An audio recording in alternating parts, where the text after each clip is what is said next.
Hey, what's up guys, Will here for GSM Arena. This is the Realme 11 Pro Plus, a fancy new mid-ranger which brings an interesting design and some impressive looking cameras. Let's see what it's all about in our hands-on video.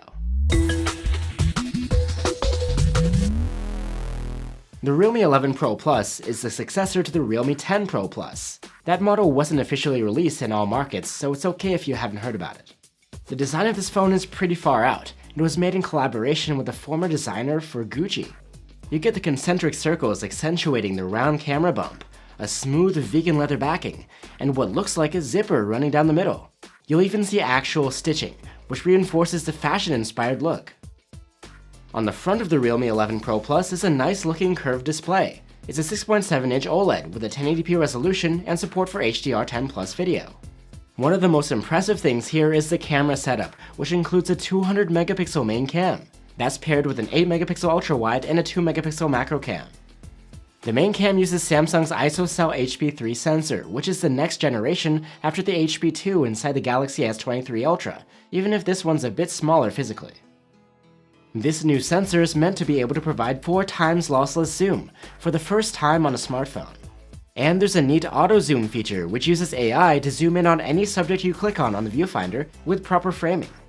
The main cam also features advanced faster OIS with a 40% increase in lens reset speed.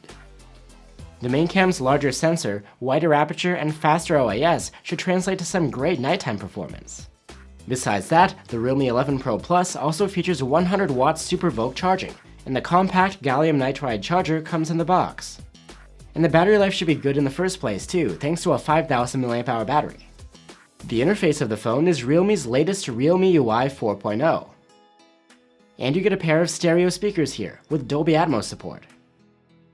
The only thing that could hold back the Realme 11 Pro Plus from being a true flagship killer is the chipset. It runs on a MediaTek Dimensity 7050 5G. That's mid-range level silicon, and it's actually nearly identical to both the Dimensity 1080 inside the Realme 10 Pro Plus, as well as the Dimensity 920 of the Realme 9 Pro Plus. The major difference is support here for the 200-megapixel camera. So we expect decent performance, but nothing spectacular. So there you have it guys, the Realme 11 Pro Plus looks really nice overall, but do you think the chipset could be a deal breaker? Let us know what you think, and I'll see you soon with our full review.